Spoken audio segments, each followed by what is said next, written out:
I don't know. Just say something. This is where we talk about Mark Wahlberg. This is where we talk about. It was sick as fuck when Joel shot that guy through a pane of glass. In the last episode, that was fucking cool. That was cool. That was cool. This is like a script.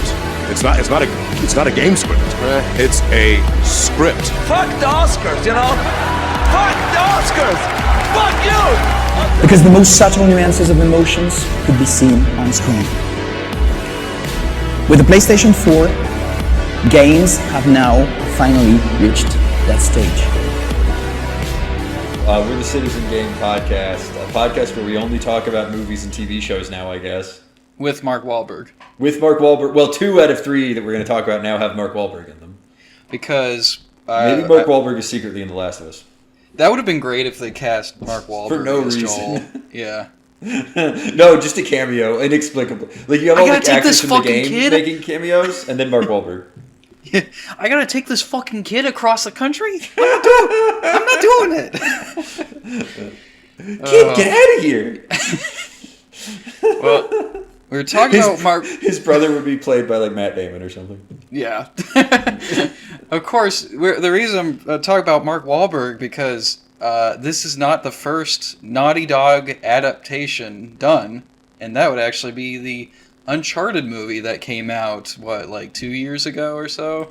Yes, that is the first adaptation of one of these. No, it only came out last year.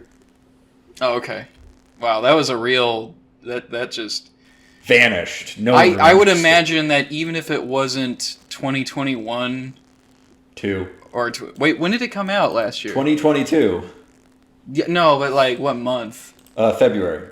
So you still have like a little bit of like movies kind of getting back. But I would imagine it would have been exactly the same if it was like released in 2019 or something. Yeah, so according to Wikipedia, it was supposed to come out in 2020. Right. Okay. But it was one of those movies that got delayed, you know. And that one I watched at your place. Very drunk. After coming home from Dragon Con. Yeah. we had been at Dragon Con all day. We were tired. And you were drunk. I wasn't. And let's watch a stupid movie. Yeah. Let's see how bad it is. And it's the Jake Gyllenhaal Prince of Persia level. Yeah, that's actually exactly the right comparison, I think. In that it's not like what the other movie we were going to talk about, completely fucking like bizarre and incompetent. Like it looks like a real movie, but it's not so, to use another example, so gonzo it becomes hilarious like the Super Mario Brothers movie. No, it's not funny at all. It's not. Really... Yeah, it's not like that at all. It's not incompetently made enough to be interesting. It's just like, if this weren't based on a game I'd played, I would just be like, well, that was nothing.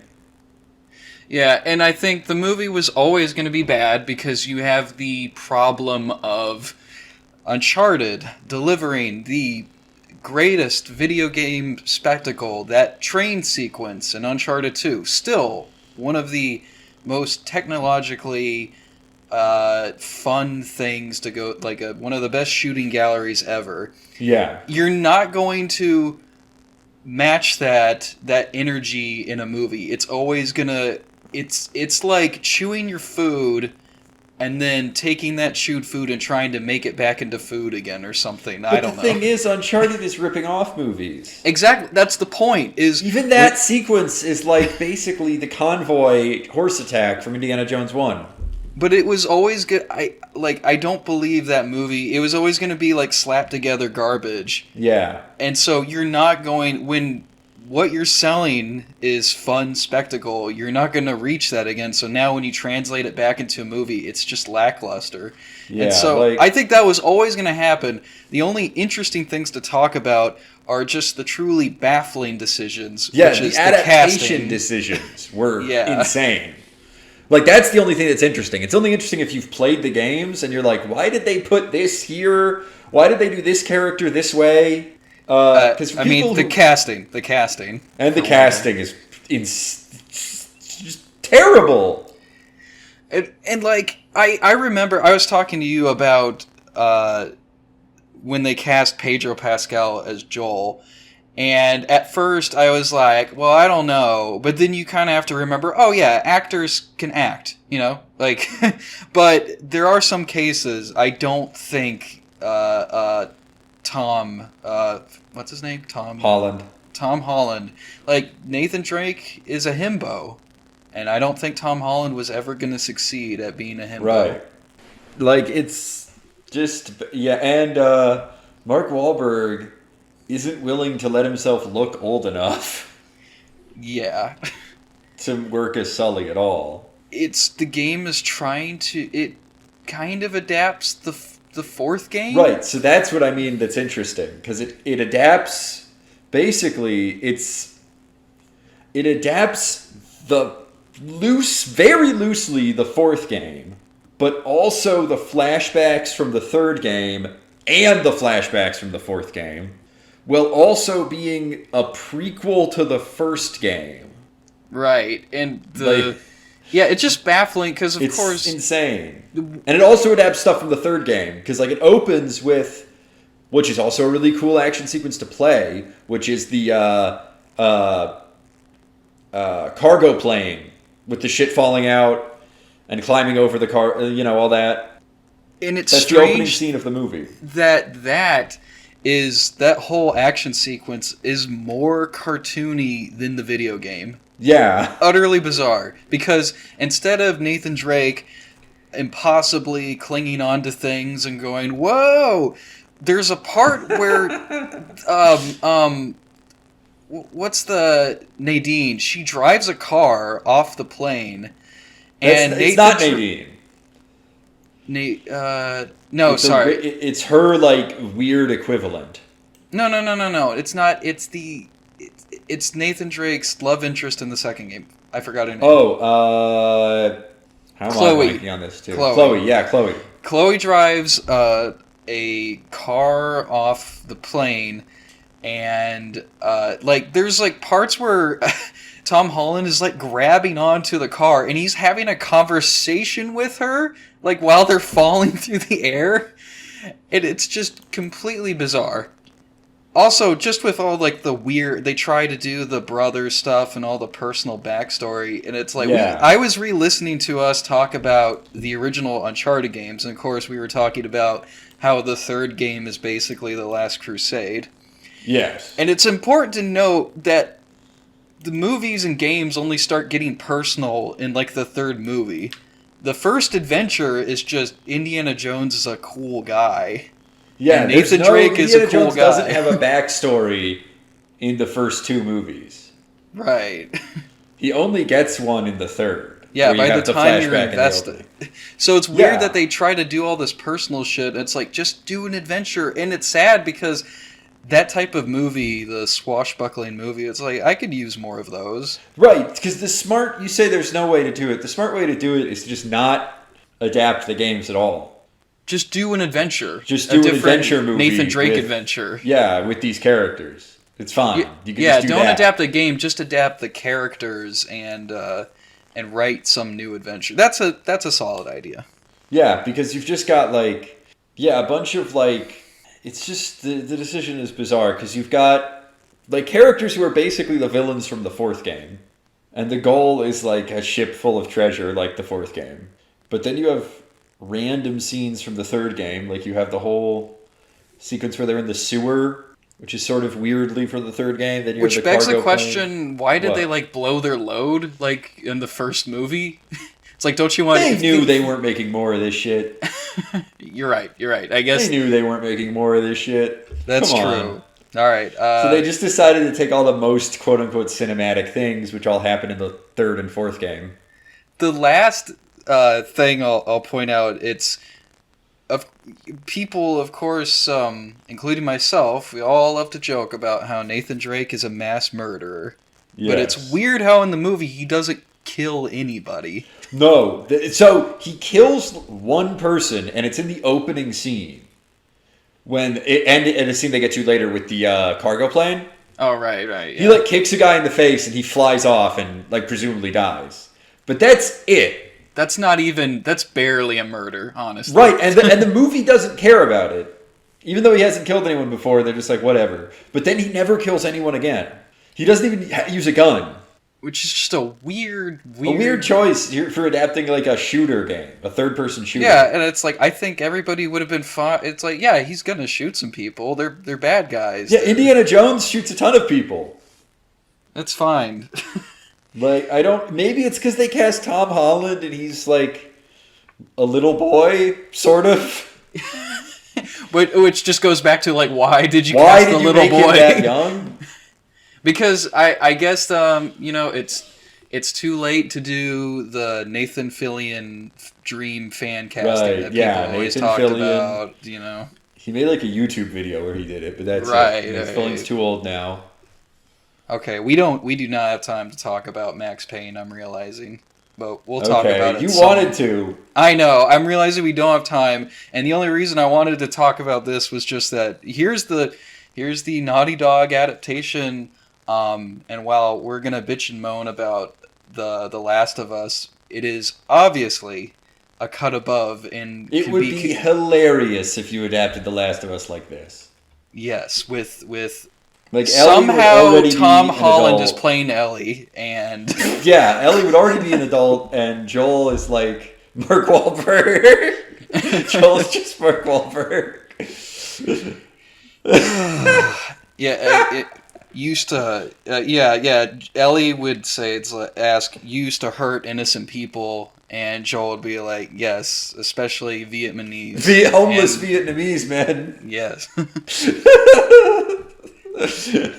Okay, I kind of wish that we had almost done. We talked about all the episodes at once, or at least we had talked about the next episode.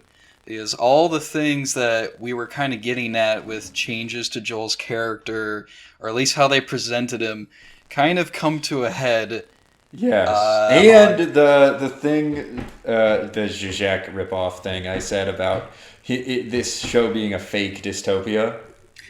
Yeah, I mean, like I said, see, I think I'm pretty vindicated with thinking. You're vindicated in the show. I still think you're not quite right in the game. Because in the show, they've achieved communism. Yeah, in the show, they've achieved full communism. Okay, can we get this out of... I want to... Like, what is that? What is that? Like, when Craig wrote that line, like, what is he thinking? Ooh, is it just clever? Because everybody... Because I see, like, the reactions of people who, of course, they think that The Last of Us has now gone woke after 10 years. The Last of Us is woke now. That it's literally promoting communism, which I don't think that's true. No. I mean, it's just that, like... I don't know. Educated. I don't want to say educated. I don't know if Craig Mazz has ever encountered the term primitive communism. The idea that the earliest stage of society was functionally communist. Right. And that it's just the idea that you would regress back to that if you were in like a village scenario. Regress, advance, whatever. But yeah, it's also like... Because later in that same episode, they have Joel be like, well, that wouldn't work if you try to do it all over America. Oh, I forgot he has the line. He says, like, if you tried to do that, it wouldn't work. And then he says... some people... He then both sides is the Cold War, because he's like, some people wanted to own everything and some people didn't want anybody to own anything. Which I don't mind that line, because that's in character for like Joel. Yeah, that's completely believable. And I do... who doesn't give a shit about politics. And it is funny, like, to see Tommy's reaction to the communist right, line, that he's like a vaguely conservative, like, military guy. Right. And if you want me to be even smarter, even more big-brained, this is just... Jackson is just an example of what Lenin said about the Paris Commune, which is that if you take democracy far enough, like the American like instinct that democracy is good, just take that far enough and you'll accidentally end up with communism. Lenin says that the Paris Commune, even if it didn't consider itself socialist, was socialist because if you do enough democracy, it becomes socialism. I wonder if, I guess this is kind of part of the, I guess you could call it a trend of Because apparently Ant-Man Quantumanium has like a reference to socialism, or they say the word. I'm making a jerk off motion right now. No, I'm just saying I'm that making a jerk off motion. it just seems there are more mainstream movies or whatever that are at least willing to like say the words, which doesn't really mean anything except that you have the counter of that where it's like, look, Hollywood is literally communist. They're just saying it now. I don't know, but that's a small part of the. It's just stupid. Like, obviously, I mean, we brought up last episode that Craig Mazin was a fucking Iraq war booster. He's not exactly a card-carrying member of the World Workers' Party or something. Of course, but let's move it on. And do we want to talk about anything else besides Joel crying? Well, I want to talk about Tommy. Okay. I actually like what they did with Tommy. He's more of a character than he was in the original game. Yeah. I like that he's even more of a thematic contrast to Joel. That he's got... That Joel lost everything when the world fell apart, but Tommy, like, gained something. Yeah. Like, he didn't have a family before, now he has one. Well, Joel, had a family before and now has nothing. Like, that's good. I like that. I feel a little conflicted about his wife being pregnant. Just because it adds on to the obvious parallels that are... It just seems whenever there's an opportunity for this show to hammer home the theme, it goes for it and adds more stuff, which sounds like a good thing. Yeah. But I think about like the fact that Henry and like Sam had to have like a story that now directly parallels Joel's situation. And now Tommy, has something that contrasts with Joel. And then that leads into The Last of Us, where it's like, what if someone else had a daughter? And it just becomes a lot. Oh, Last of Us 2, you mean?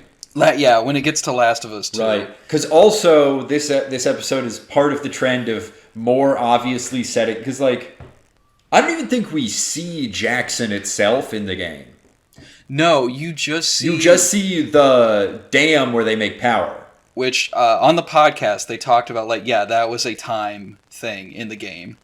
Right. That you didn't have time to build an entire new setting and develop it, etc. And I think that's a smart choice that they went to Jackson. That you actually see what Jackson looks like and get a sense of how it works. That's good, but that's obviously also setting up, because obviously the first... 2 hours of Last of Us Part 2 were in Jackson. Yeah. And you have so you said on the podcast they confirmed the girl staring at Ellie is Dina. They literally said wink wink nudge nudge. That's what they said.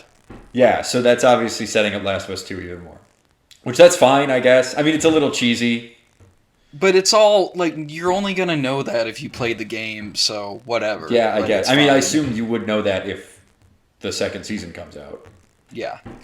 Then you'll know that. So, back to the obvious, like, thematic points. You said that you felt that maybe they were trying to make this show less harsh and less dark. So, I don't think that's true after finishing the show. Okay. I think that what it is the instinct to make everything more obvious and less subtle, which sometimes coincides with that. So but, I'm going to disagree. All right. Still. So obviously making Jackson like explicitly utopian, and like in the game, even in Last of Us 2 where Jackson's more developed, we don't get a sense of how it functions. Like if anything, what's Tommy's wife's name? Maria. If anything, it just seems like Maria just runs things. Like there's no sense that like there's some sort of like Soviet democracy being practiced or something. Well, she says that they have democratically elected I'm leaders. talking about the game. Oh, right. Sorry. I mean, the game, we do get that sense in the show. That's the difference I'm pointing out. Right, gotcha. In the game, the sense is just that it's basically Maria and Tommy just running the show. And that there's not like any sort of like real government structure other than that. Like, Jackson in the game is, like, better than everywhere else we see. Arguably, it's bigger. Like there's more people because In the game? No, in the show. Yeah. But, you know, it's hard to tell with, like, part 2 how many people they might be implying are there. Yeah. Because you're not going to show all of them when in a show you can literally have a movie theater scene. And Right, where you have all the kids. But, like, in the game, it just implies that it's, like, better than everything else. In the show, it's, like, straight up utopian political structure. yeah. Like, that's a big difference. Like, Jackson isn't just relatively... Like, you saying that Jackson might be better than what we have now, or something. I object to that in the games. I still don't think that's justified. I think that's 100% true in the show. Gotcha. Yeah. Like, that's deliberately being implied in the show. Yeah, that makes sense. And that is, like... Yeah, that is a softening. We get to see, like, the fact they have, like, a functioning large-scale... Relatively large-scale industry. Like... Tommy is doing construction work again. They're like they're building new things. They're not just surviving, they're thriving. Yeah. And I guess the only dark shadow under that is that they're really harsh about who they let in. But that's all just a pretense, because they literally say it's like, we're just trying to scare people. Right, scare off bad people, and we don't want infected. And that's it. So it feels totally justified. Okay, I get that. But I guess when I was talking more about, like, the harshness of the show, I was thinking more about... I was focusing a lot on, like, Joel. Because I thought that they... well, let's get into it. So Joel... Yeah, we talked about how they felt like they were softening Joel. Like, how having him be, like, not want to kill the old man in the tower in episode 5. Even though they also try to make him harsh because he kills that kid who tries to rob them. So it's weird. And then this... It's inconsistent. It's inconsistent even in those 2 episodes. And then this episode... So both the game and the show have the moment when Joel gets to Jackson and he tries to give Ellie to Tommy and have Tommy take over the rest of the mission. And they with the justification the... that Tommy was an ex-Firefly. Yeah, and they changed the reason of why he's... In the game, he just doesn't want her anymore. Like, he's still telling himself, at least, that this was a job and that I've done, more than I was ordered to do, and now it can be Tommy's problem. That's his logic in the game. And then in the show, he has this big monologue about how much he sucks and can't fight. Yeah, but here's the thing. In the game, he's not... That's the surface level. Right. Of that he wants to be rid of. I said he's telling himself that. Yeah, but of course he is closing his heart off. Right. He's scared of actually loving her again because of what happened with his daughter. And he's scared of having a kid he cares about. I hate how they changed that, because the game version of Joel just seems a lot more realistic to me, of just how a guy like that reacts to it. Listen, let's get personal, okay? Mm-hmm.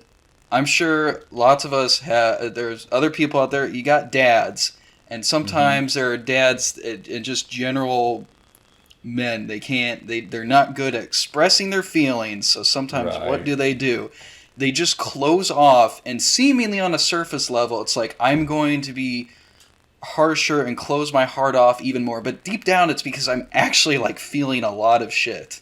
Right. But I'm not going to ever say that, because deep down I'm really sensitive, scared, and I'm not going to show that. And I love that about the game. And what's the thing with Tommy tries to give him the picture of his daughter, and he just says, nope, I'm good. And so the whole thing with Joel crying and everything, it's not... Yeah, it is, like, making his character less harsh, but it's also just, like, he's just saying exactly how he feels. Yeah, so we should clear. So Joel cries, and it's specifically because he has this big tearful monologue about how he's getting older. He's slower. He's, like, he's partially lost his hearing in one of his ears. And he blames himself for getting ambushed in Kansas City. And, like, it's this whole thing, and doesn't feel like you said, okay, so maybe you could read that as him still hiding, but because he's like saying that while he's crying, it doesn't feel like he's pretending to have a rational reason while he really is just scared of feeling a connection to someone. Yeah. That doesn't come off that way because it does feel like his concern is entirely like pragmatic, that it's entirely that he is like too physically weak to do it. And that's not, I'm not bitching because like, and obviously that would not make any sense in a video game. Because in a video game, Joel's the player character, so he's a killing machine. Yeah, and you're expected to be completely competent at violence. Yeah, there's no way you could have him be like, I suck, I can't fight anymore. Because we've been killing, like, hundreds of guys. Yeah, but you were going to say, like, obviously we're not the freaks and losers that are going, oh my god, they made Joel a pussy. It's because it makes him less interesting. Yeah, when I say they made him soft, I mean they made him nicer. Because, like, in the game, him trying to hand Ellie off to Tommy so he can pretend he doesn't care about her is a huge dick move, right? He's just being a jerk. But in the show, he's genuinely worried about Ellie's safety. And that's like why he tries to give her up. It's skipping the decision of, in the game, he just decides, like, in the game, it's a big deal that he decides, fuck it, you know, I'm taking this kid. In the show, it's just, I'm going to actually be... it's kind of Ellie's decision more. Right, because he says, like, hey, it's your choice.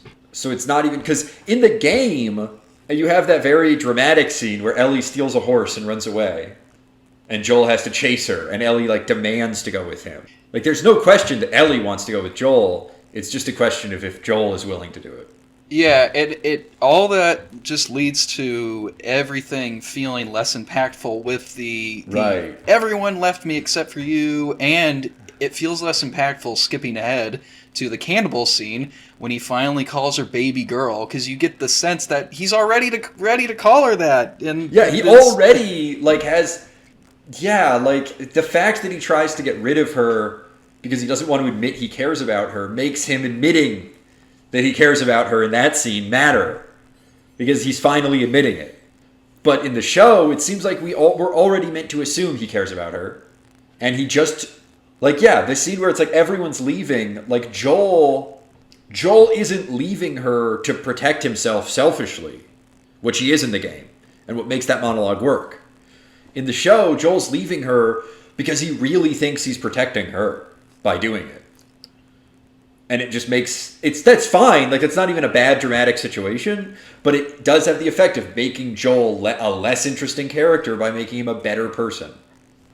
And it seems like all this is in the service of making the show more like Unforgiven. I have not seen the movie Unforgiven.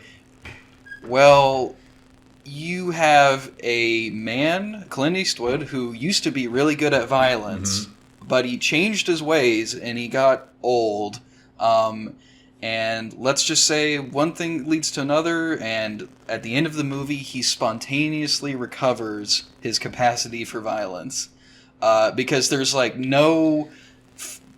a whole lot of fighting for the entire movie until the very end. And I was guessing that this is what they were doing, and I had it confirmed when both Craig Masson and Neil Druckmann talked about how much they love Unforgiven. You know what else has that structure? Because I brought this up when we did, what's the movie I'm thinking of? When we talked about, like, the fourth Uncharted, which Neil Druckmann also wrote. About 10 years before Unforgiven, this is also the plot of The Dark Knight Returns. Oh, right. Yeah. Which is pre-Unforgiven. But yeah, it's a classic, sort of. If you want to take a masculine heroic archetype and kind of tear it down, or at least examine it in a more realistic way, having them get old is just an obvious way to do it. Yeah. Of course, Unforgiven is weird because it, like, reaffirms it too. But so does The Dark Knight neither Returns. here nor there. The Dark Knight Returns also ends with concluding Batman's good. All right, commercial break.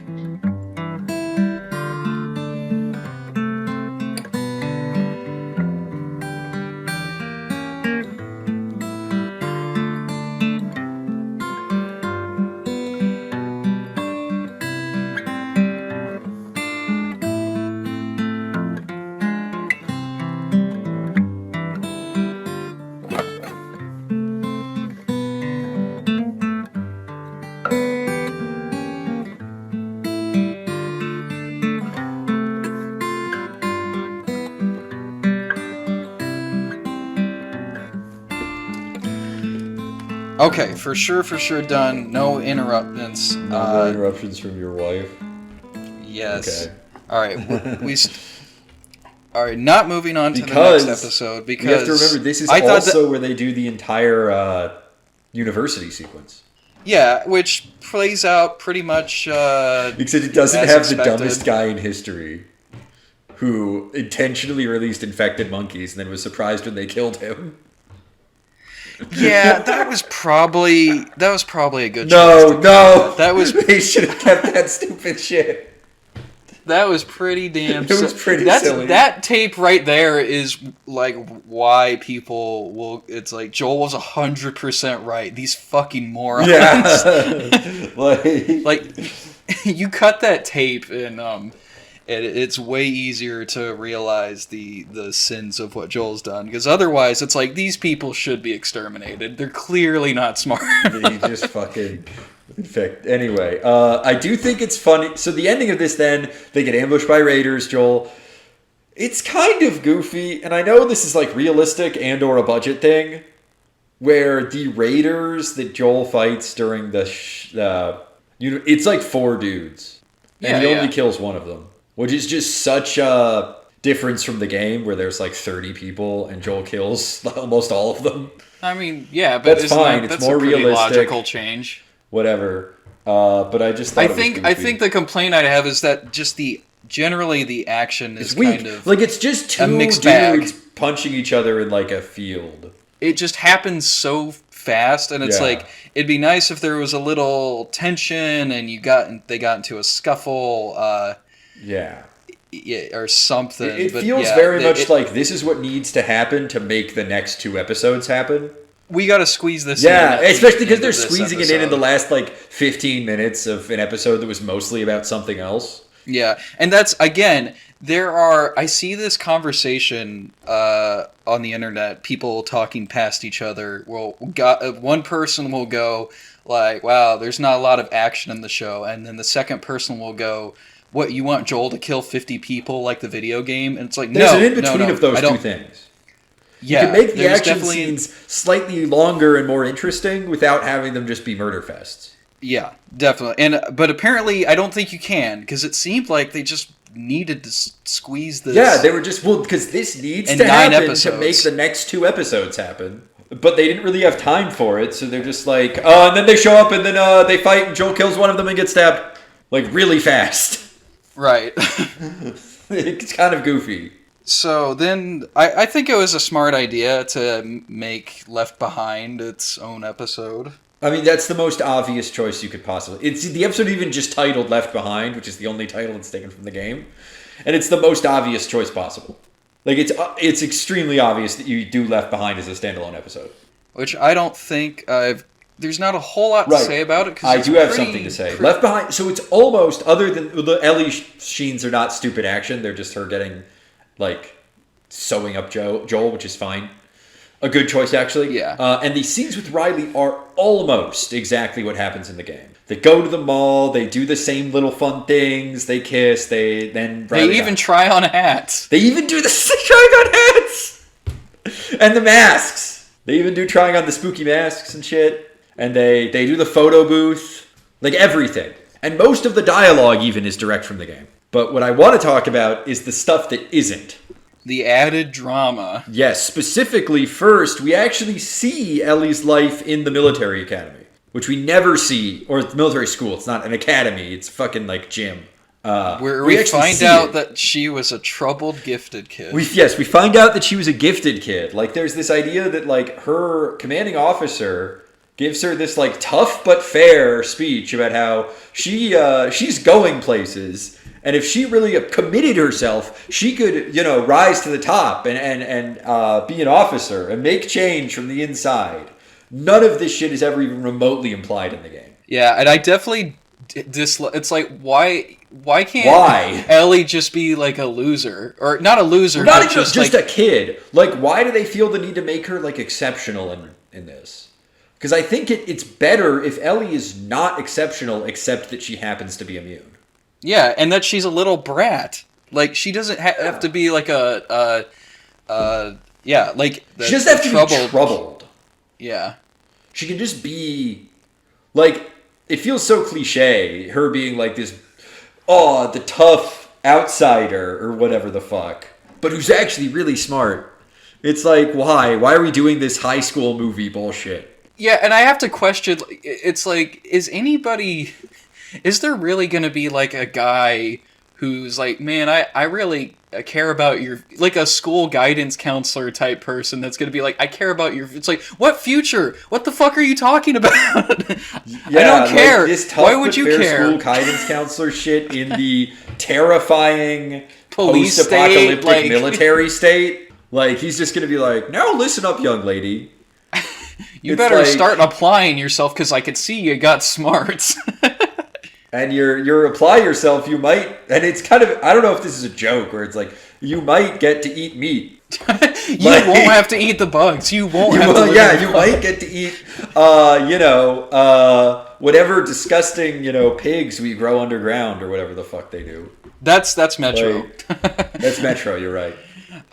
You get the best mushroom vodka, but Yeah, the like, other it's... that shit's stupid. The other added thing is the added drama about the Fireflies, and that's which was such a minor element. Right, but it's not even, so it's tied in with this whole thing where it's like, you could rise up, get through the ranks, pull yourself up by your bootstraps, whatever. It's tied in with that is that Ellie, in the game, Ellie and Riley both basically agree the Fireflies are cool and better than Fedra. Like, that's not really something they debate about at all. They just don't care. They just don't really care. Like, at Riley joining it's more that. It's like, they don't care, right? Ellie being in the Fedra military school and Riley joining Fedra are just fine. Like, they don't give a shit about the conflict because they're 14. The important thing that changes is that Ellie is upset, not just upset that Riley is leaving because she's leaving, but upset that she's joining the Fireflies. And she might bomb Ellie. And that's right. so lame, because in the game it was just that she's just right. upset because she in the likes game, her. It's personal. It's which all feels about more real. Yes, because they're teenagers. They don't give a shit about the war. Right. In the game, it's entirely personal. It's that Ellie doesn't want Riley to leave her because Ellie loves Riley, and that her leaving would, and it ties into the hey, that ties into the last episode, right, where she's like, everyone leaves me, and that works. In referring to what Craig Mazin has to say about this, and of course this ties into episode 4 and 5 with dealing with the post-Fedra thing. And of course, all he says about it is like, oh, I'm just trying to dig in deeper with define these factions and throw out questions of like, who's right. And it's like, I'm sorry, that's not interesting. It's not this story doesn't need that. That's not what this story was about. Especially because after this episode, it's abandoned. The last 2 episodes are not about that at all.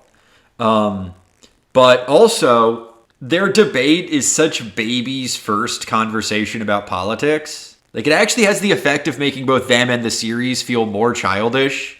When they're just like, what if the government's good? What if the government's bad?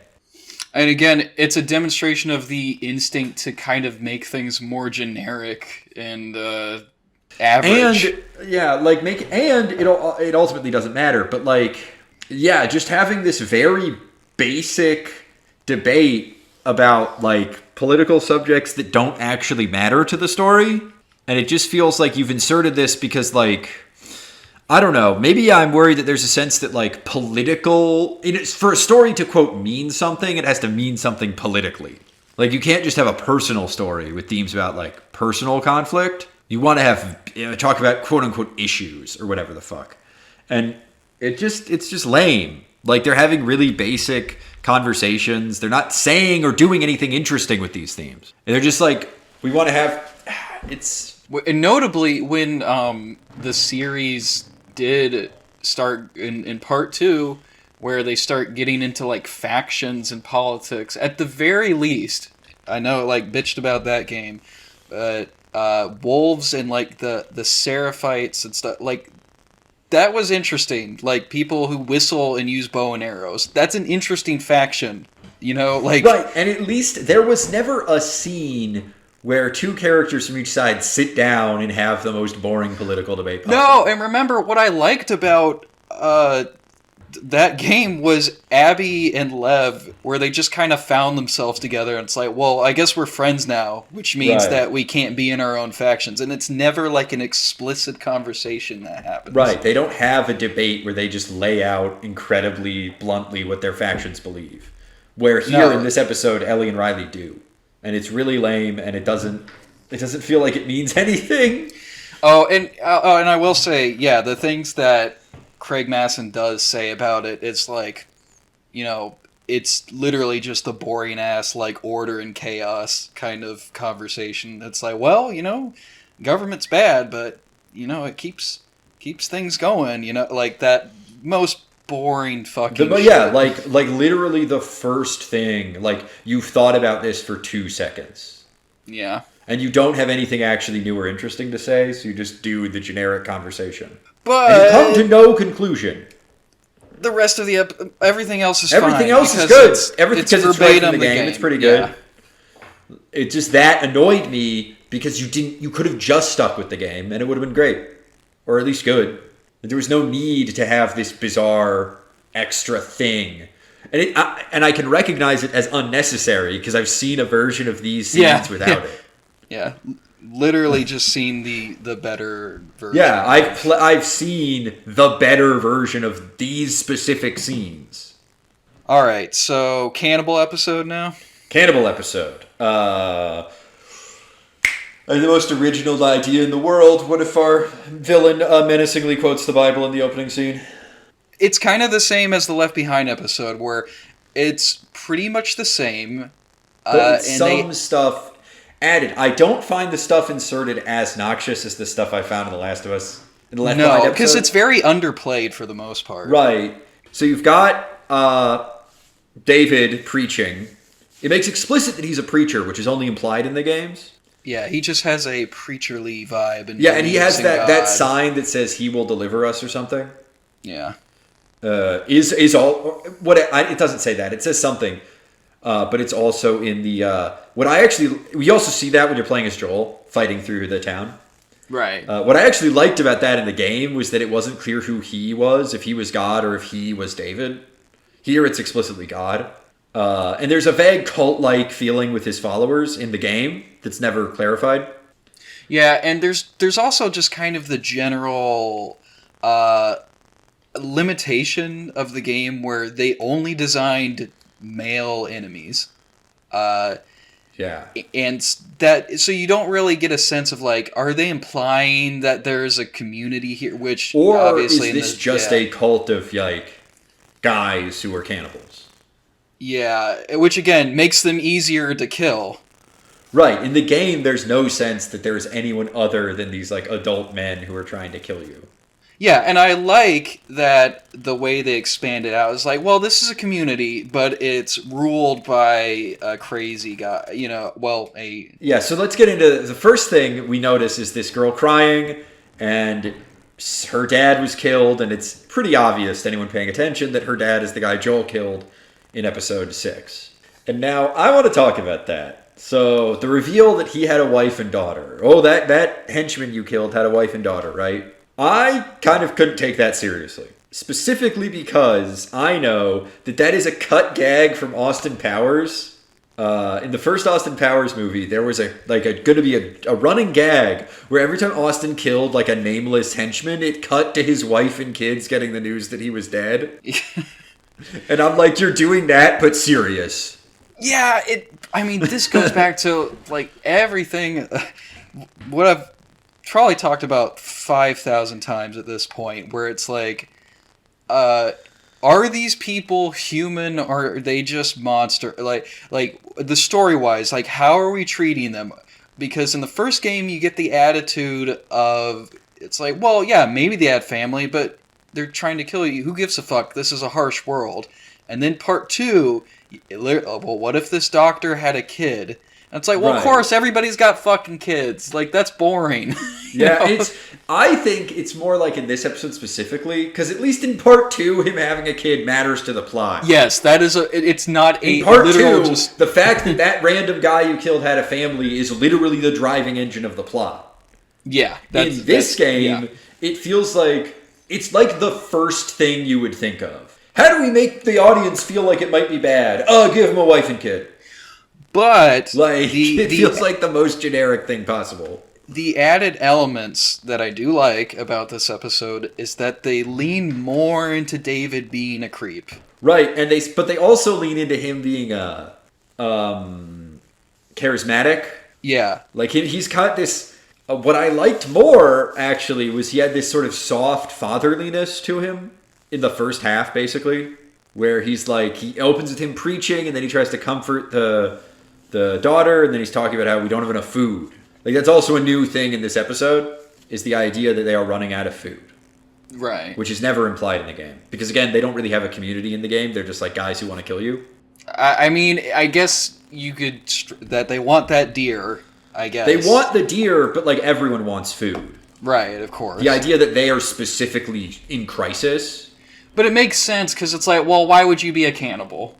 Because you ran out of regular that's... I want to discuss that later when it comes up in the episode. Because Okay. There's some interesting stuff they're doing with the cannibalism. Because... And then he talks to, I'm blanking on the actor who played Joel in the game's name. Troy Baker. Troy Baker. He talks to his friend Joel, Troy Baker, in the... is that the second cameo?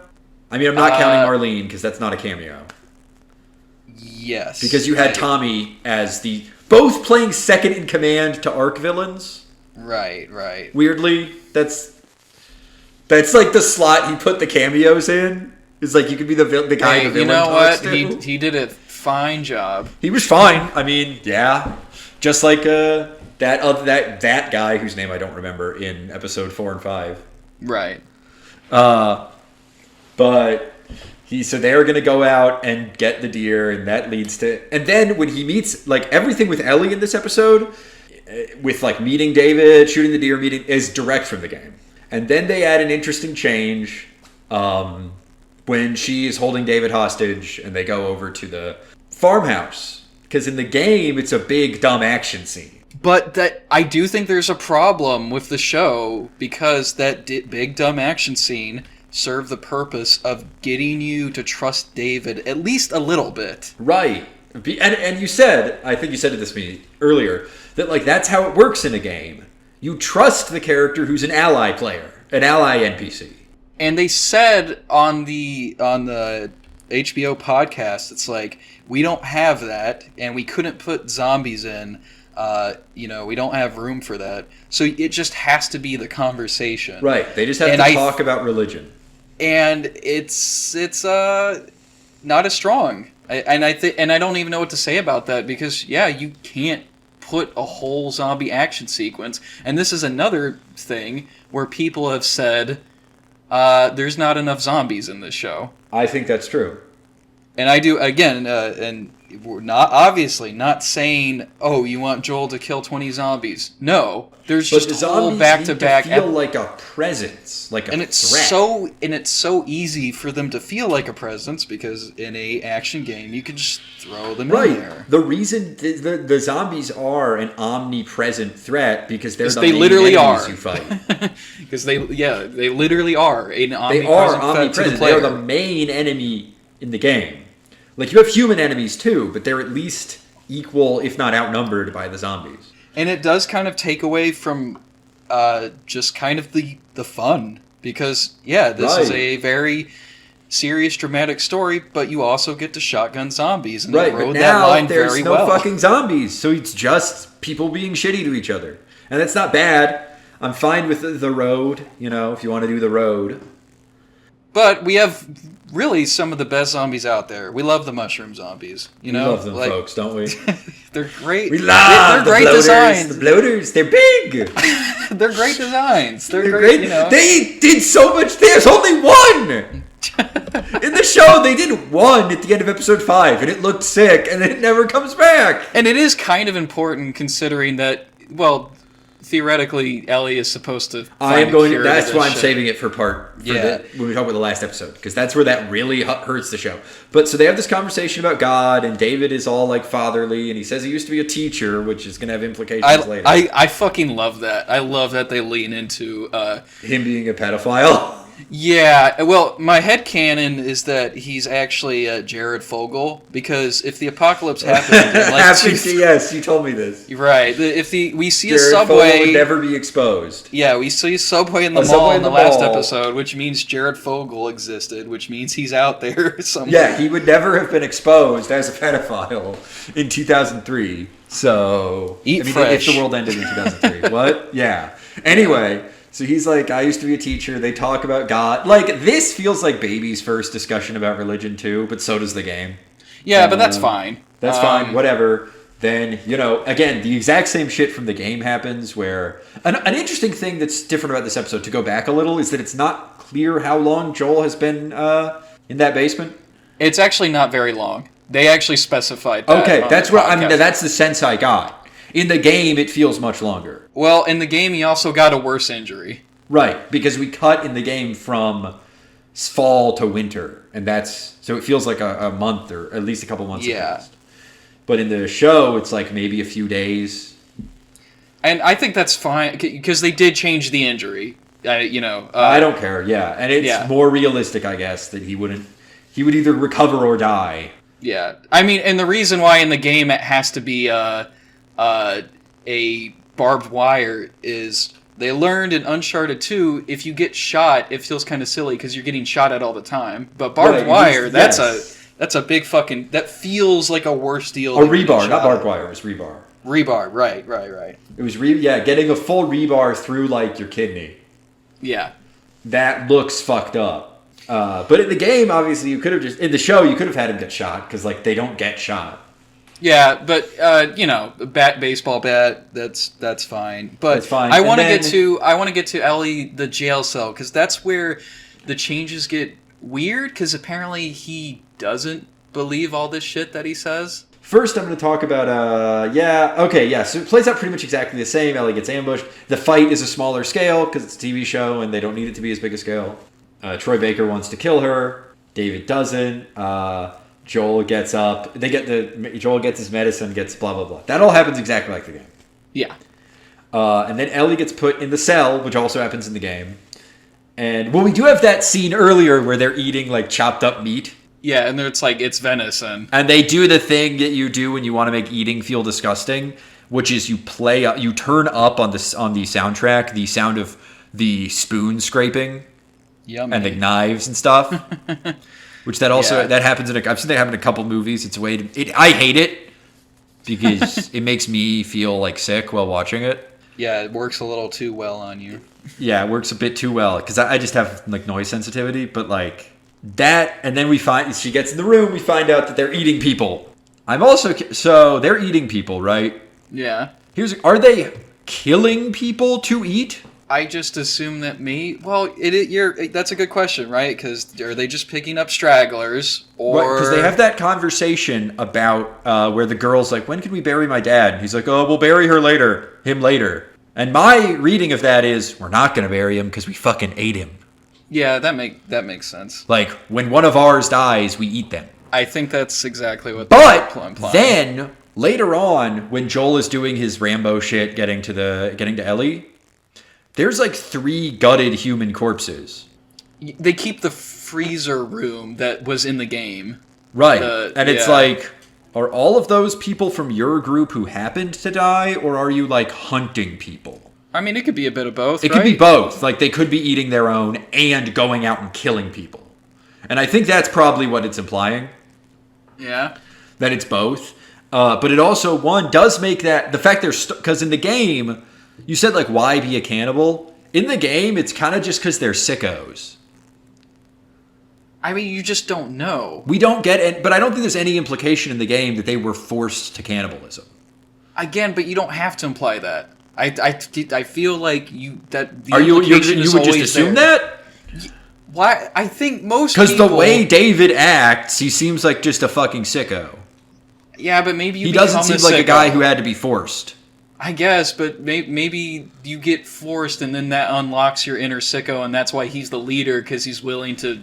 The most sicko? Sure. Maybe, but that's never implied in the game. I don't think that's, like, you can assume But it's that. not implied for the same reason that nothing else is implied, where it's like, we're just with Joel and Ellie. We don't know care. what these people are It doesn't up to. matter. We're just here to shoot these guys. All we need to know is that they're freaking sickos. Yeah, you're not supposed to... And when Joel, tortures two guys, you're not at that moment supposed to... Why it works is, you may think to yourself, like, whoa, Joel...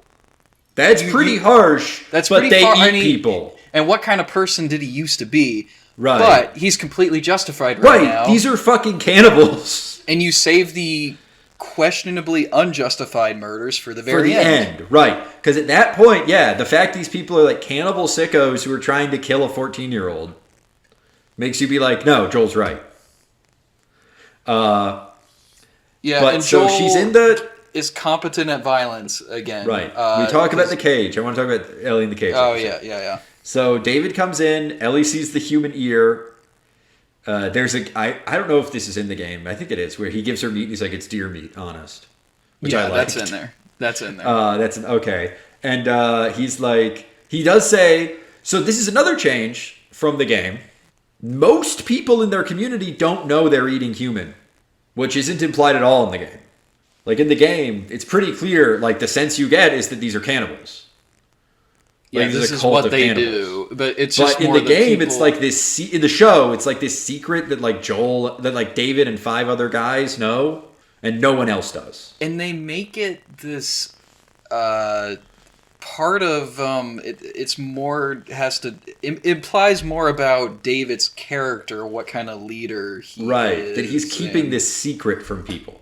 And that's when we get to where he's not actually religious. Right, because he's talking to Ellie and he says, like, he basically takes the, like, instrumentalist view of religion, I guess, is what you would call it, which is like, other people need to believe this to maintain social order, but I don't actually believe it. It's just useful, politically. And why add that? Why do that?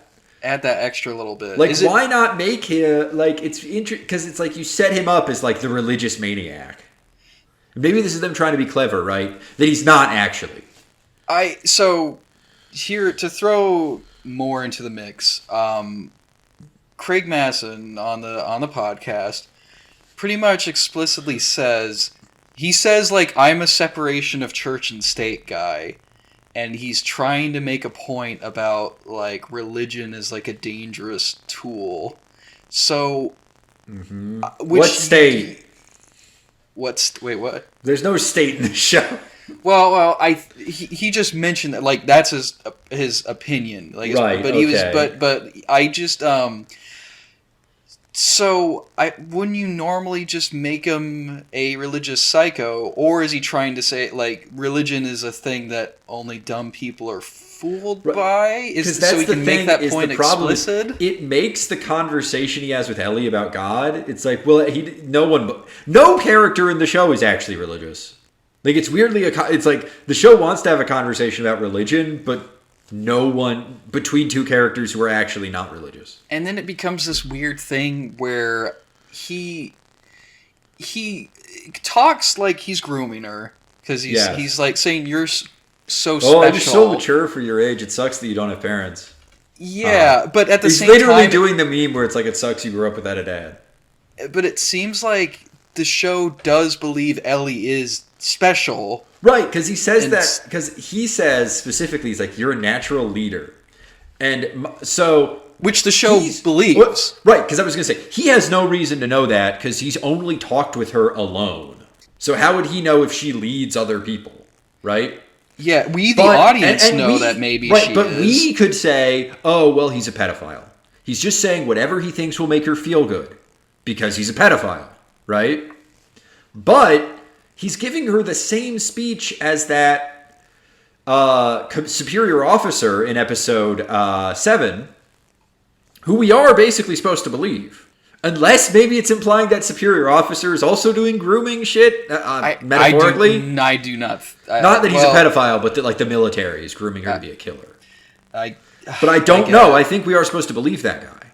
Yeah, it's just and therefore, like, are we supposed to actually believe David when he's like, "You could rule at my side. You could be my successor." Blah blah blah.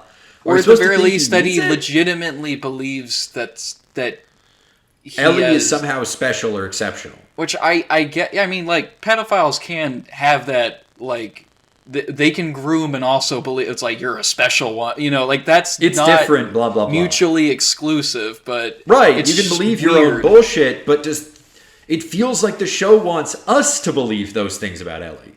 That she is, exceptional. That she is a natural leader. That she's like because this is exactly what gets said. It's episode 7 by her teacher who does know her.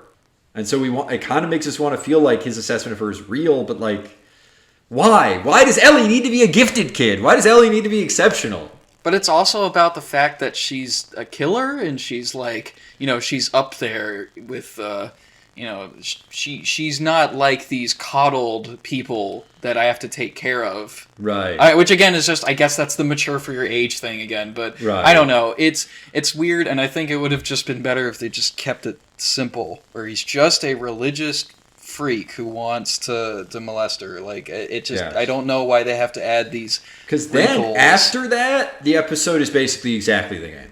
Yeah. Right? Like, she bites him, he tries to kill her, she's like, "You're infected," blah, blah, blah, kills the other guy, runs out. They have the stealth sequence.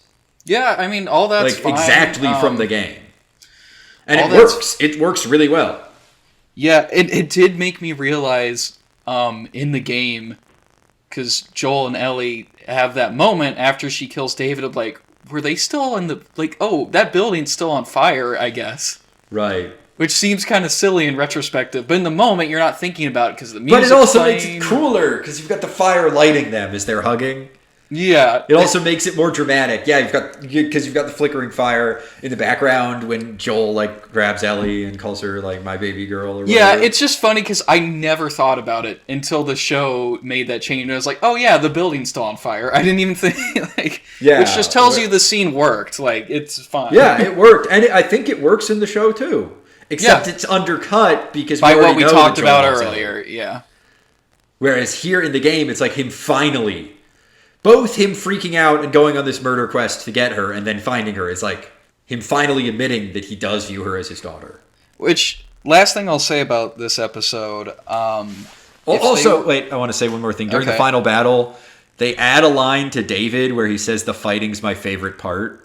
Yeah, awesome. Or something like that, where it's like implying that like, oh, he's done this. And this ties into the fact that he was a teacher and is now a priest. Yeah. Like, implying he's done this before. Like, he's like a serial pedophile. Which is why I don't, like I said, I don't think the show moved away from harshness or darkness. No, that's definitely, I mean, it can keep, I mean, that's not, so it keeps that, it keeps the cannibalism, though it makes the cannibalism different. Yeah. And it keeps that, but like, that doesn't mean it's not also downplaying the darkness in other areas, especially with Joel. Because right, I'm saying that there's it's the instinct. Oh god, there's a big difference. So you've got a story where the villains are freaking sickos, but I think that's less dark or less morally complex. But the hero is like a good guy, or at least he's Batman. He's hurting people for good reasons. That's different. That's less like emotionally and morally complex than a story where the main character is also kind of a bad person. Yeah. Because it maintains like there's no question of who we identify with. I think like the main urge wasn't to make it less dark, just to make it more generic. Or at least that's what they ended up with. But the last thing I want to say about this episode is that, okay, if we're doing an Unforgiven thing, Unforgiven saves its violence for like one action scene at the end. So it's weird that like, well, actually Joel can handle himself just fine. Even when he's like barely moving. Yeah, he like hurt, stealth kills. He can still, he's doing this badass shit where he's putting a knife through the back of a guy's neck. Yeah, and I don't... kills like 4 guys. I don't think there was any... I think they felt the urge to try and make it quote-unquote more realistic. I think it would have been fine if they just had Joel, like, he's just good at violence. I think it would have been fine if they kept that. There was no problem if they just kept Joel, because, like, yeah, Joel should be, like, that's fine, because... It's okay if he's, like, old guys are great at, like, yeah. He's not even that old! Yeah, but I'm just saying, 50-year-old guys, especially if you live that long, that means you're really fucking 50s, good at right? killing he's people. Like he's in his early 50s, right? And if you've made it, it's like that quote that you'll see people post under epic Mike Ehrmantraut clips, where they'll say, "An old man in a profession where young men die, that means he's awesome," or something like that. Whatever. No, you know what? Mike Ehrmantraut is significantly older than or the actor Jonathan Banks is way older than Pedro Pascal. And you know what? In Better Call Saul, I totally buy that he's a badass. I wouldn't go that far. No, I do. In Better Call Saul. What? Not Better Call Saul. No, hang on. Let me old. explain. He's not. No, he's not. Hang on. It's because actors are actors, like you said, and if you could fucking sell it, yeah, sure. Like I buy it, and I think Pedro Pascal, who's not even that old. No, they had to age him up. No, they had to like dye his hair to make him look 50. But you could easily, I would totally buy it if he was like maybe slightly over the hill, but still a badass. Yeah, definitely. All right, give me like 1 minute. I'll be right back, and we can finish this shit up. It's all right. Then tell me what you think about me. I won't try to argue or hold it against you. I know that you're leaving. You must have your reasons.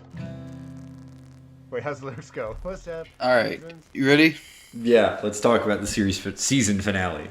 The kind of rushed season finale? Yeah, so one of the weird... Hang on, let me pull this up.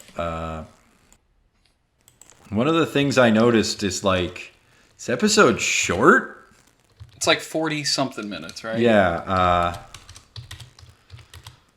it's only 43 minutes, which is the shortest episode of the series. Which is weird and gets into a weird choice they made into that episode. Yeah, but let's start off with, I guess, what do you think of Joel, like, trying to kill himself? That's fine. I buy it. Like, I feel like, because again, when I say he's softened, I'm not complaining about him being weaker. So, like, him admitting this to Ellie in the finale is fine. I would have hated this if he'd admitted it in, like, episode 6. When it would feel inappropriately early. Because this is where their relationship's supposed to... They're supposed to climax. Like, they're supposed to be... He fully views her basically as his daughter. At this point in the story. So I buy it, that he would admit this to her. And I buy that after Sarah's death, he would feel suicidal. Yeah. Like, I totally am fine with all of that. The draft scene is pretty much the same. Except, here's a weird thing. The game actually has a weird draft motif running through the whole thing. Like, drafts show up in other places. Like, they show up a lot in, like, when you're in the underground tunnels outside Pittsburgh. And, like, and they get brought up a couple other times, I think. And they didn't here. Like, they just had drafts show up. Yeah, and there's also the impact is lessened because in the game you were always boosting Ellie up to get to a point, and that's a very purposeful beat where she just runs off and doesn't get you the ladder, and it's very jarring. And I mean, there's no way to translate that. That's a super video gamey thing that works really well. Right, because except they do in the second episode. They have like a ladder moment? They have a ladder moment where Ellie is like going through a window to unlock a door for you. Yeah. Which is so bizarre, because that's hiding a loading screen. But, like, the game, of course, I mean, people bitched about this. You do, like, 7 ladder puzzles. Yeah, and in the show, they just have this one. And so, yeah, both that and the drafts feel like they're, like, orphaned culminations to things that are being built up. And I think you could, work something out to make it more impactful, but I think this show would need to be longer than 9 episodes. Yeah. Maybe or this fucking episode would need to be longer than 40 minutes. Yeah. I mean, we talked about the zombies, and in the game, you have one last final sequence. Where there's like 3 bloaters at once, there's a ton of clickers. Where it's kind of the climax to all the zombie fights. Zombie stuff. Like, it is a big fight getting through the like, flooded tunnels underneath Salt Lake. Right, and yeah, you can't do that. They should have at least, I feel like, had something. Like a zombie, like a like last... some sort of reminder that these things exist and are bad. Yeah. Because as the episode plays out, we have not seen a zombie for 2 episodes. And the last one we saw was in a flashback. Last one we saw was one alone in a flashback. Yeah. But before we talk about that, we need to talk about the opening. What was the opening again? Oh, shit. Do you not remember? It's Ellie's birth. Yeah, I don't remember because, as dumb. I told you, I was watching this not sober, and I was like yelling at the TV. I'm like, this is the most fucking stupid thing imaginable. And you texted me that, and then I watched it, and I was like, I'm sober, and I agree with you. So I was like, I stopped watching the show, and I was like, I need to give this a fair shake. I watched it again, and I was like, no, I don't like this. It's not that bad, but I definitely don't like this. But it is bad. Like, it is dumb. I don't like that they explicitly show why Ellie is immune. I don't like... You don't need to show her birth. It's nice that they gave Ashley Johnson... Which was jarring, because her natural voice is just Ellie. Yeah. So I was like, wait, Ellie? What's happening? Before I realized that it was Ashley Johnson. All right, but I do gotta say, like, I don't mind it, but I gotta say, listening to the podcast where they had her on, it's like they are very fucking pleased with themselves that Ellie is giving birth to Ellie. And wow. That's so obvious, though. They were very pleased with themselves. Once again, going with your first idea. Yeah. Right? Oh, we want... Because, like, she's the only one who isn't a villain's henchman, which is funny. Well, let me bring up what I talked about with you off air, which is the like Neil Druckmann said that like he had this written out like as a backstory, and it's that what I think is like a bad impulse of like the backstory for your character that you kind of wrote just for yourself to understand them. It's like actually showing that is sometimes a mistake. Yeah, like... This is what people used to consider the problem with J.K. Rowling. It is clearly not what they consider it now. But this is the thing where she said at one point in the interview, like, I know what Snape eats for breakfast. And it's like, that's good. The writer should know, right? Yeah, I don't want to know. You don't have to... Because that was the thing whenever we made fun of Pottermore. It's like, don't tell us. Like, don't just give us all these facts. Unless they matter to the story and they enhance our understanding of the story. Yeah. Because in this case, knowing why Ellie is immune, knowing who her mother was and what her relationship to Marlene was, like why Marlene knows Ellie. Okay, that is the only thing that I think kind of works. Is that it explains why Marlene knows who Ellie is? Or at least just establishing it's like, yeah, Marlene has been here, so it gives her words just a bit more weight. That when she's like, I'm willing to kill Ellie, I understand more than you will because I was basically I knew her when she was born. Yeah. I knew her mother. And that's the only strength of this scene I'd give. Because in the game, it's kind of unclear what Marlene and Ellie's relationship is. Right. Because, like, in the show, though, it's kind of weird because, like, Ellie doesn't know Marlene. They kind of imply that, you know, Marlene is keeping an eye on her, but right, well, that's the thing. Because Ellie's in Fedra school and Marlene's doing, Firefly shit. is kind of strange. Yeah, That especially Marlene establishing would give her to the enemy to become a soldier of the people we're trying to kill. Yeah, and I guess the implication is isn't that like kind of like accepting their ideology? Like at least she's like getting school or whatever. That's weird. Yeah, that's what I mean. Like, it's strange that they would just be like, well, can they not? Are there no like Firefly controlled zones where she could go? Like, it's weird to just give her to Fedra. Yeah, it's. That kind of doesn't make sense. It's weird because now we And know as the audience, but also just like as the audience, we just know now that how we can create the cure. Like we know as the audience, no one else knows, but as the audience, we know how we could fix this shit. We just need a bunch of willing pregnant women to get right. it while giving That's birth. also a thing. It's like we know how to do it, but like, and you say, well, but Marlene gets there right after, and she's not stupid. I think you interpret that as her accepting. Oh, yeah. Oh, so you're saying like she knows. She why should know how to She create should figure more that Ellies. out. Yeah. Like, she should be like. I mean, that's obviously fucked up and unethical too. Yeah. I don't know how you're gonna get volunteers for that. So. Right. But Ellie's not volunteering, so maybe they don't care. Yeah. That's. Damn, that'd be really like, dark. Her being like, if we lose Ellie, we lose everything. It's like, I mean, you do know how to make more. Yeah. Like, and that's part of the game is like, they don't. Like, Ellie being immune is a freak accident, and they have no idea how to create another person. So they need her. But in the game, because they have this explanation for why she's immune that both we and presumably at least Marlene are aware of. Because Marlene is probably smart enough to be like, okay, she's immune, and her mother was bit while she was giving birth. That's probably why.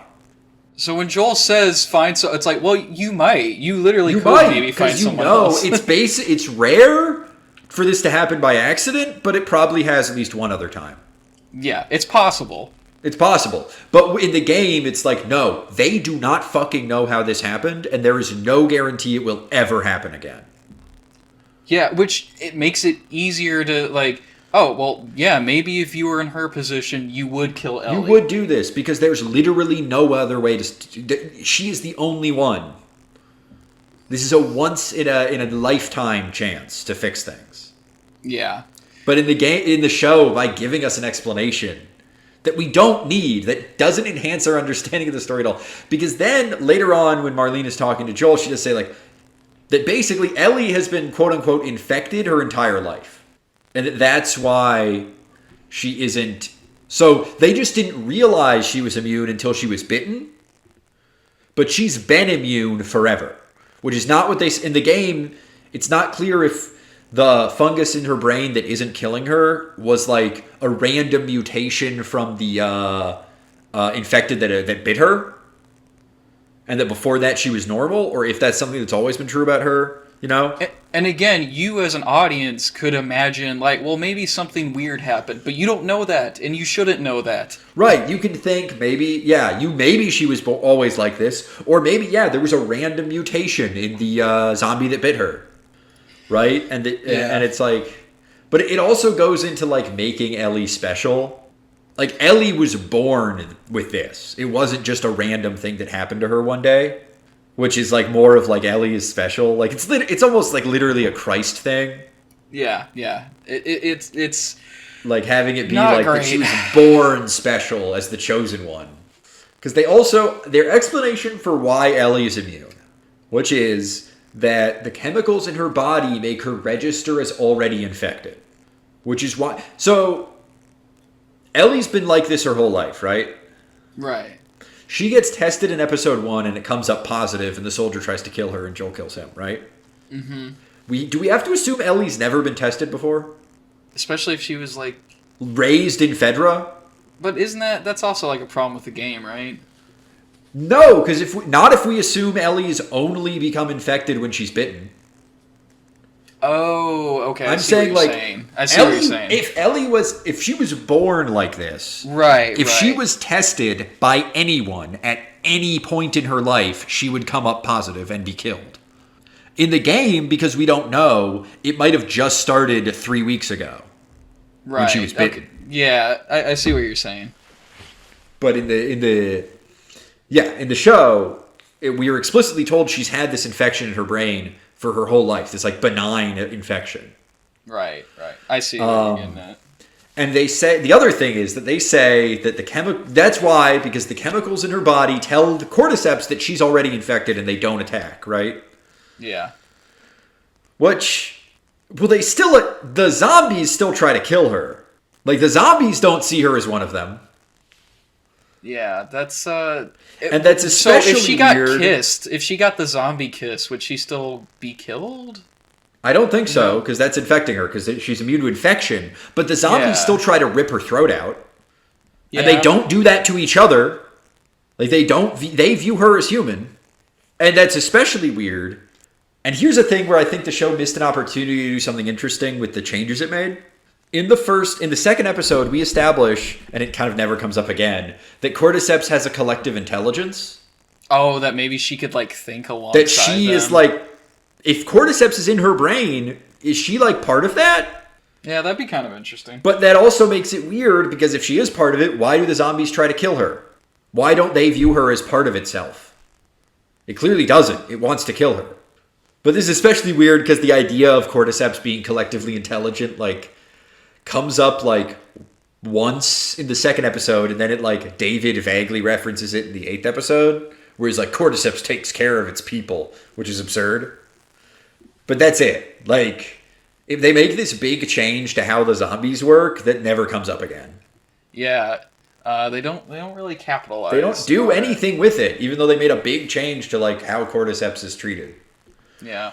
But it's the same as the game where it's like we got to take it out of her brain so we can mass produce. Here's another thing. They call it a cure. That the chemicals from Ellie's brain, which implies that they would be fixing. No, that shit is a vaccine. Yeah. That is a vaccine.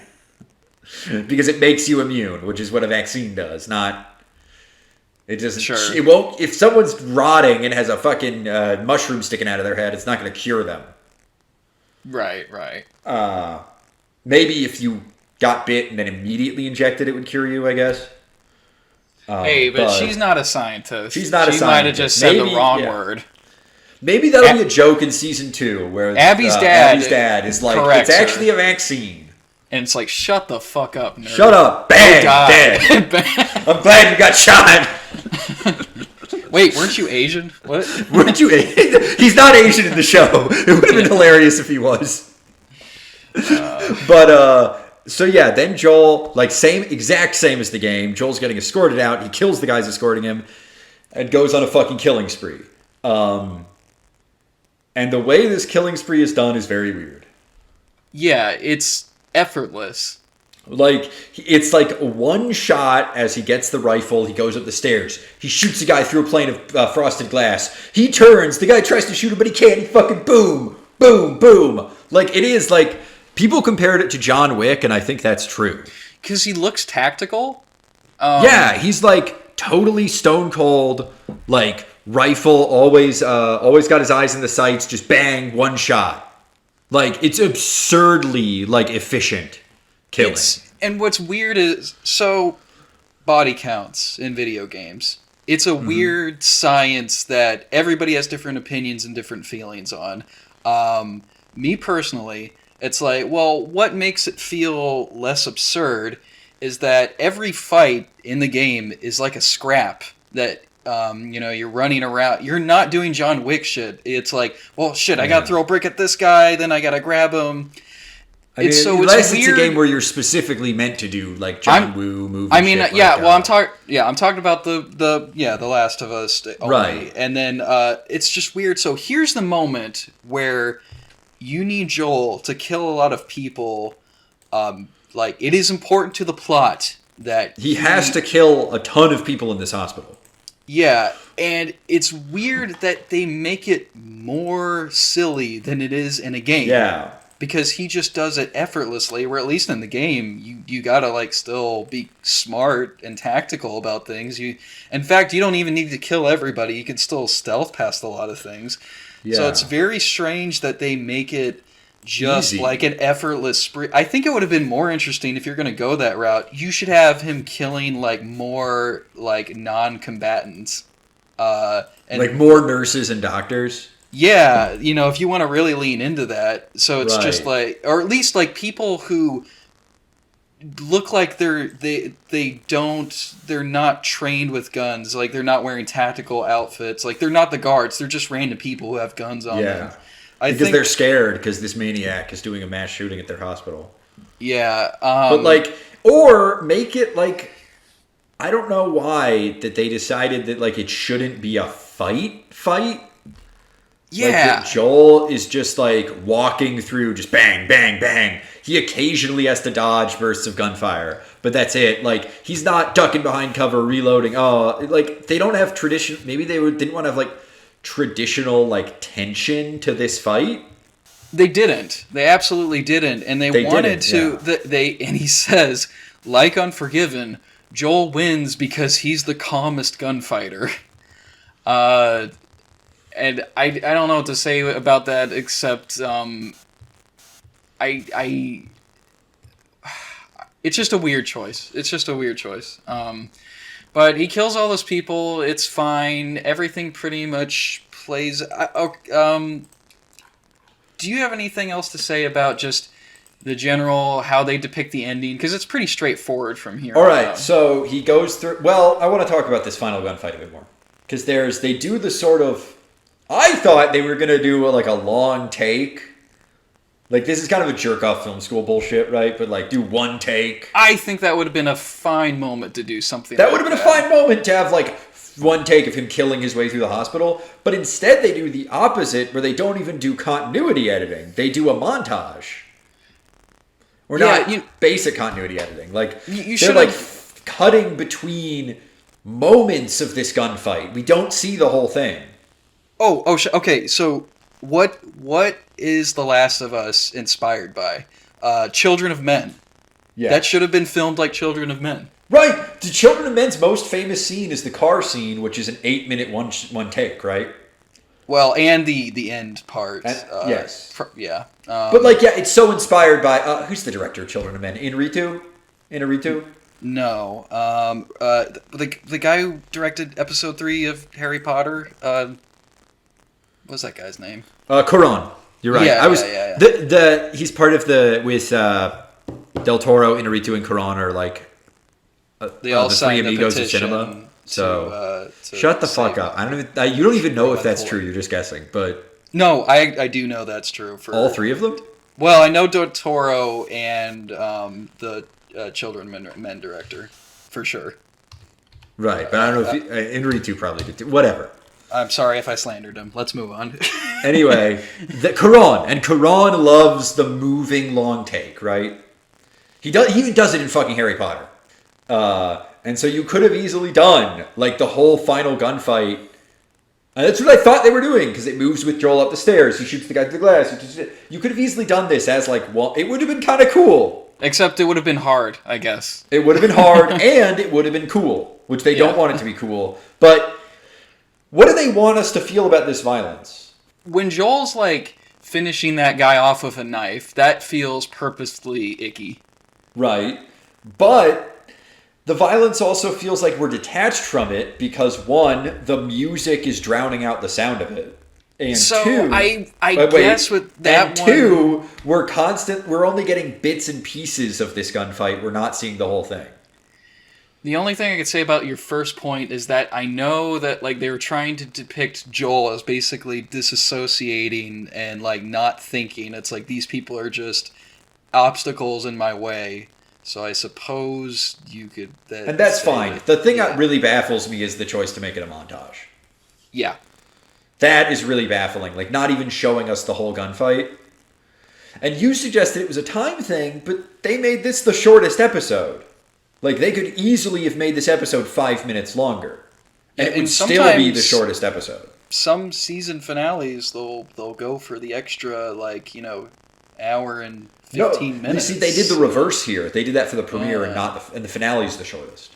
Yeah. But the premiere is an hour 20. It's by far the longest. And the finale, which is the reverse of what you usually do, right? Right. Usually, yeah, because like The Wire did that with its season finales. Like its season finales were like an hour 20 or a full 90 even, like a full movie. Okay. So people are talking about the ending and kind of relitigating the ending in a sense. Mm-hmm. And what I want to ask you, because I've kind of seen this take before, people argue that the text of the movie or of the show and game, Joel is absolutely right. Why? But the thematic intention is that Joel is wrong. Why? And why is he writing the text? because the Fireflies are clearly demonstrated as being incompetent, and that since they don't really give Ellie a choice, Right. They don't give Ellie a choice. That's bad. Right? I think we're supposed to think that's bad. But Joel doesn't give her a choice either. and so, and of course, I'm not saying, because the intention is clearly that you're supposed to have mixed emotions about it. Right. But I want to talk about the incompetence thing. Okay. Like, oh, would it actually work? Would they actually be able to do blah, blah, blah, blah, blah? Who cares? You know why it doesn't matter? I saw this. This is a post I'm ripping off. But you know why it doesn't matter? Because Joel thinks it will work. Joel doesn't give a shit if it works or not. In fact, he fully thinks that if they kill Ellie, they'll find a cure. And he doesn't care. Yeah. He never brings up as an objection, oh, it won't work. That's not why he's doing what he's doing, and he does not care. Do you think that the game would be strengthened at all if they leaned into because it is, at least it's supposed to make you question, to think to yourself, yeah, maybe Joel did do the right thing. You don't know. Would the game be stronger if it was 100% explicitly clear that they were going to nail this fucking vaccine? It is. I don't know what you're talking about when you say it's not clear. I'm trying to paraphrase other people's Well, they're arguments. wrong. The evidence I usually see cited is the monkey scene, that they're buffoons and morons. That was like one guy who everyone else like Firefly leadership and every other scientist told him to destroy the monkeys. So I don't know. And see, I honestly think like all this is fine. I'm just trying to paraphrase to you some of the takes I've seen out there. All I can say to that is ding, CinemaSins, ding, grow up, stop CinemaSinsing. Ding, stop. Because that's what it is. It's like trying to look for like in-universe logic holes to quote disprove the themes. And I gotta say, because you do have one side, you have the psychotic losers on the Last of Us Part 2 subreddit who are just dedicated to hating the second game. Yeah. Who think that Joel is 100% right, and that was the intention. Oh, and that Druckmann somehow forgot. And he cucked him. Well, they say that other creators were trying to keep Druckmann under control or something. That's always the narrative you see with everything. And then you have when the guy who makes the thing you liked makes a sequel you didn't like, you're like, it was actually secretly other people. Yeah, and then the inverse is that people say, I can't believe that you think that Joel... I can't believe some people could think that Joel might be right. He is obviously supposed to be wrong, and you are toxic if you think that. And I gotta say, to both these people, it's like, you got played. Like, obviously, this is supposed to be a thing where you're supposed to feel mixed about it. You know, like, you're obviously. Supposed to feel mixed, but like, if you're going with Joel might be right because of in-universe reasons, you're doing it wrong. No, I agree with that. I've just seen the hard inverse other thing where it's like, it's unthinkable to even, sympathize with Joel. It's like, no, you're supposed to understand his motivations. The show also tries to make Joel like. I brought this up, like the fact the show seems to hate the Fireflies, or at least dislike them more than the game. Yeah. It makes the ending weirder because it's like we've already kind of had the thing. It's like the Fireflies might be the bad guys. Whereas in the game, until Joel starts killing them, or until they tell you we're going to kill Ellie, we're kind of always viewing them as the good guys and the people we're trying to get to. It's like they have like the random bombings, but that's also like we don't see that. The games does. You do see bombs. You see, and Joel has that like quip where he's like talking to Marlene, or he's like, "Oh, is that your people?" But it's also like that's very underplayed because, of course, the game's not about factions. The game doesn't care about that shit. It's like we've got other things going on. Yeah, the game doesn't care about that. The show kind of does. Any other thoughts on the ending? Well, because the actual ending is directly the same. Like basically after they leave. So Joel walks in, so I was wrong in my prediction that they would have Abby show up or have like her dad be more of a character. He isn't, except that we do get a very pointed close-up of his dead face. Yeah. That's clearly like, remember this guy. Whereas in the game, it's almost makes it less effective because in the game, you just shoot him and move on and you never think about it. And it makes the fact that his daughter comes back in the second game matter more, like feel more like more of a twist. Whereas here, the camera so clearly like wants you to care about like this guy. I guess, but the camera does also, it lingers on other people Joel kill a little bit too. I mean, like it's fine. That's why I just don't have anything else to say about like the Joel talking to Ellie, swear to me. Like, it's all so... It's all just from the game. Except that they did do with... Like, you mentioned how having Ellie leave the burning building made you realize something. They changed Joel's lie to Ellie. Oh, that Raiders came in? That Raiders attacked, which I guess is explaining why they had to leave in a hurry. Because in the game... And again, I never really questioned this. But in the game, he's just like, I just didn't want you to stay there anymore. We're leaving. Yeah. But in the show, he's like, they did the tests, and then Raiders attacked, and now it's fucked up. We gotta leave. It makes it seem a little bit, his lie seem more obvious, because it's like, I did fucking raid people attacked. Like, yeah, I don't know, man. It both makes it more obvious and make more sense. Yeah, and then maybe this is just the problem of, when you hear something twice, it's like you're going to scrutinize it more, I guess, right. You know? And it's but it's fine. I think both of those are fine. Oh, yeah, they're Ellie's fine. supposed to kind of know he's lying. Right. Both of that's fine. Right. And then you get to the ending, which is just the ending of the game. Which is good. Like, yeah, they at least have the sense for... They kept Joel's awesome line where he's like, you'd only come after her, and then shoots her in the head. That's cool. I'm sorry, that's fucking cool. Yeah. I think some people don't understand. It's like, yeah, you know, things can be like fucked up and badass, and it's okay to both. Like, that's the point. You're supposed to indulge in that and feel the mixed feelings. Like, that's fine. But then, yeah, Joel gets away, and then it ends. This final shot is exactly the same, where she says, "Okay," and then it cuts. Yeah. And I've seen people call that a cliffhanger. It wasn't a fucking cliffhanger. No, it was it's a the great ending fucking of the game.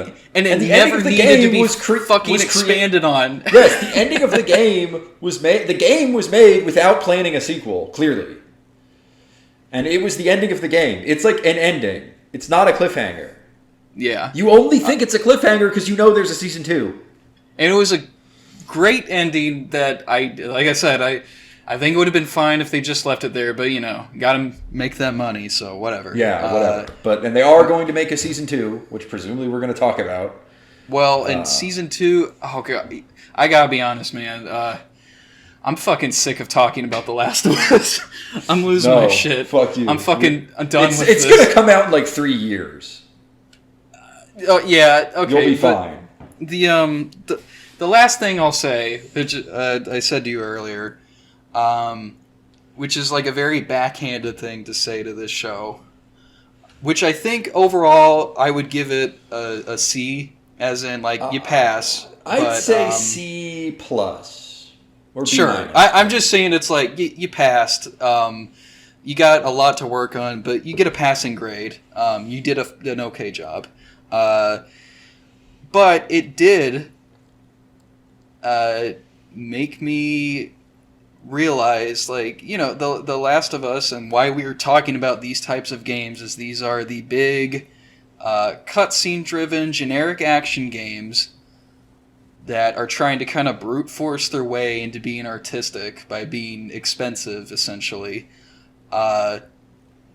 This show demonstrated, even among these types of games, there's absolutely something valid to the artistic expression of video games. Because this show left a lot out, and there was a lot it couldn't capture. And it did make me appreciate the video game-specific artistic choices of the game. So, there's at least that. I did enjoy the show for the most part. Yeah, it was pretty good. I mean, well made, etc. I'm interested in the sort of cultural response to the show in some ways. Specifically from people who didn't play the games.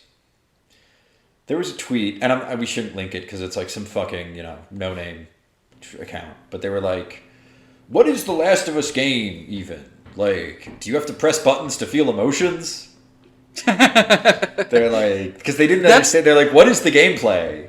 That's like every person's response who hasn't played a video game since the the 80s, where they're like confused by how it's a game. And but I have to press X to cry? But it's like that kind of makes sense because most of what is gameplay is cut from the show. Right, that's true. Other than really, like, I don't know, the last 2 episodes with Joel doing stealth kills, and then the final shootout, it's like most of the action, the stuff that is gameplay, is gone. So it makes sense that they would be confused. And then someone, this is the fucking again, this is a no-name, no-follower account, so I don't care. But, like, I do care. But the game, he was like, people were saying this isn't what happens in the game. It's like, well, yeah, don't you choose what happens in the game? And it's like, what do you never played a video game? Man? Like, no. Like, do you think every video game is like Disco Elysium or Mass Effect where you're choosing like what happens in the story, etc.?